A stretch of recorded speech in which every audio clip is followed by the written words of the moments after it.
ഏറെ നാളത്തെ കാത്തിരിപ്പിനൊടുവിൽ കോഴിക്കോട് ജില്ലയിലെ ഉള്ളൂർക്കടവ് പാലം യാഥാർത്ഥ്യമായി. മന്ത്രി മുഹമ്മദ് റിയാസ് പാലം നാടിന് സമർപ്പിച്ചു. ജില്ലയിലെ 2 മണ്ഡലങ്ങളെ ബന്ധിപ്പിക്കുന്ന പാലത്തിന്റെ ഉദ്ഘാടനം ആഘോഷമാക്കുകയായിരുന്നു നാട്.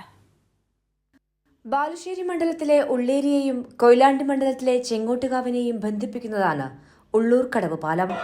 നാട്ടുകാരുടെ ചിരകാല സ്വപ്നമാണ് പാലം നാടിന് സമർപ്പിച്ചതോടെ യാഥാർത്ഥ്യമായത്.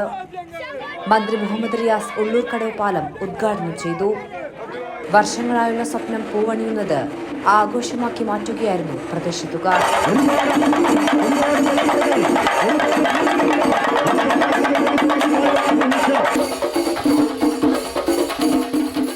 പശ്ചാത്തല വികസനത്തിന്റെ എല്ലാ സാധ്യതകളും നടപ്പിലാക്കിയാണ് ഈ സർക്കാർ മുൻപോട്ട് പോകുന്നത് എന്നും ഡിസംബറോടെ ദേശീയപാത വികസനം യാഥാർത്ഥ്യമാക്കുമെന്നും പാലം ഉദ്ഘാടനം ചെയ്തുകൊണ്ട് മന്ത്രി മുഹമ്മദ് റിയാസ് വ്യക്തമാക്കി.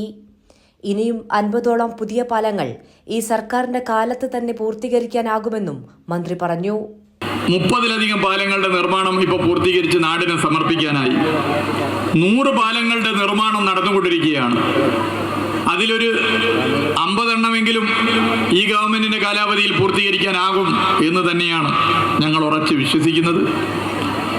കേരളത്തിന്റെ ചരിത്രത്തിൽ ഏറ്റവും അധികം പാലങ്ങൾ വന്ന കാലമാണ് 2016 മുതൽ 2025 വരെയുള്ള ഈ കാലയളവ്. ഈ 8 വർഷം ഉള്ളൂർ ടൗണിൽ നിന്ന് ആരംഭിച്ച ഘോഷയാത്രയിൽ നിരവധി പേരാണ് അണിനിരുന്നത്. 2009 പാലത്തിനായുള്ള പ്രാരംഭ നടപടികൾ ആരംഭിക്കുന്നത്. 8.50 കോടി രൂപയുടെ പദ്ധതിയാണ് തുടക്കത്തിൽ തയ്യാറാക്കിയത്. അകലാപ്പുഴ ദേശീയ ജലപാതയായി അംഗീകരിച്ചതോടെ പാലത്തിന്റെ രൂപരേഖയിലും മാറ്റം വരുത്തി. സച്ചിൻ ദേവ് MLAയുടെയും കാനത്തിൽ ജമീല MLAയുടെയും നിരന്തരമായ ഇടപെടലിലൂടെയാണ് സ്ഥലമേറ്റെടുക്കലും നിർമ്മാണ പ്രവൃത്തിയും വേഗത്തിലാക്കിയത്.